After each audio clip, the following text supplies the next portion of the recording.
En même temps, je vous rassure, ils n'ont jamais été bien traités en France. Hein. Jamais. Vous savez, le moment 1961, vous vous rappelez ce qui s'est passé en octobre 61 avec un certain nombre d'Algériens jetés dans la Seine. Je vous rappelle le 14 juillet 53, où tue 10 Algériens dans les rues de Paris. Et je pourrais égrener entre 3 et 5 morts par an uniquement à Paris dans tous les années 20 et 30.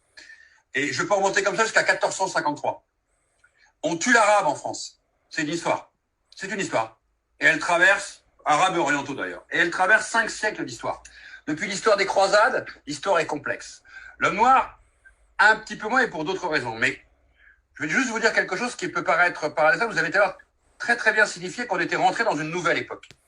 Ouais. Aujourd'hui, on l'a dit ensemble, la 3e génération aujourd'hui est revendicative. En même temps, ce qu'on est en train de voir avec des déclamations, des actes, des répressions racistes ou des violences racistes, c'est aussi la réaction assez épidermique sur un monde qui se normalise. Vous avez des racistes qui commencent à voir, qui commencent à y avoir des élites, des gens qui arrivent des 4 coins du monde et qui simplement revendiquent l'égalité. C'est inacceptable pour eux. Donc ils crient très très fort. Et ils jettent des bananes à Mme Toubira. Ce que je veux dire qu'est la bonne nouvelle dans tout ça, c'est qu'avant, ils n'avaient pas besoin d'hurler, de crier, de jeter des bananes à Mme Toubira.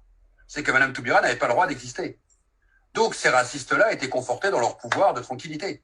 Aujourd'hui, ce qu'on entend, ce sont des gens, il y aura toujours une minorité qui refusera catégoriquement cette égalité au nom de cette culture passée et de cet héritage. Et aujourd'hui, ils sont obligés de sortir du bois et on les entend. Vous savez, même là-dessus, je suis beaucoup plus optimiste que certains.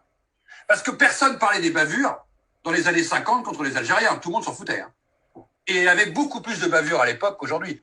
C'est-à-dire que être noir ou arabe dans les années 50, 60, 70, 80, les Noirs et les Arabes savaient très très bien ce qu'ils vivaient. Hein. Ils savaient très très bien ce que voulait dire le mot bavure, qui vient d'ailleurs de la BAV, qui était la brigade anti-violence créée par Papon, à Paris pour surveiller les Arabes. Ça vous va? Ils la connaissaient leur histoire. Sauf que personne n'en parlait. Ça n'intéressait personne. Un Arabe tué, ça n'intéressait personne. Un Noir qui était agressé, tout le monde s'en foutait. Aujourd'hui, c'est plus le cas. Et donc, des deux côtés, le bruit existe, le débat existe. Bien sûr que c'est très compliqué de sortir, de vous rendre compte, on vient de parler ensemble là, de 50 ans, 60 ans, 70 ans, un siècle, voire un peu plus de culture, de violence, de manière de penser le monde. Nous devons apprendre quelque part à décoloniser nos imaginaires, à changer la manière dont on regarde l'autre, y compris les policiers. Vous savez, quand des fois je raconte à des policiers que je rencontre l'histoire, par exemple, de notre police en France, parce qu'ils ont très peu de cours d'histoire sur la police, je rappelle qu'on est quand même un des rares pays au monde à avoir une police des Noirs, créée en 1777 par la monarchie. Une police des Noirs. On est le seul pays au monde à avoir une police des Arabes. C'est quoi une police des Noirs ou des Arabes? Une police des Noirs, c'est simple. Il y avait des fonctionnaires de police dont la seule mission était de surveiller, d'arrêter, de contrôler les Noirs en France. D'accord? 1777, ancien régime, utilisé par Napoléon Bonaparte pour recenser les Noirs de France, qui vont tous être parqués dans les ports français parce que Bonaparte rêvait de les expulser à Saint-Domingue. Mais il va perdre Haïti.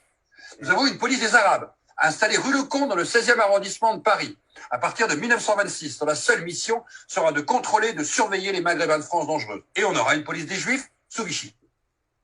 Oui, notre police doit faire son histoire.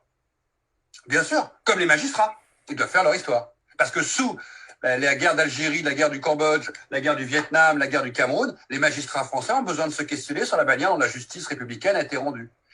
Mais ce travail-là, tant qu'il n'est pas fait, vous ne pouvez pas espérer qu'un corps d'État soit meilleur que l'État. Si l'État ne fait pas ce travail pour lui-même.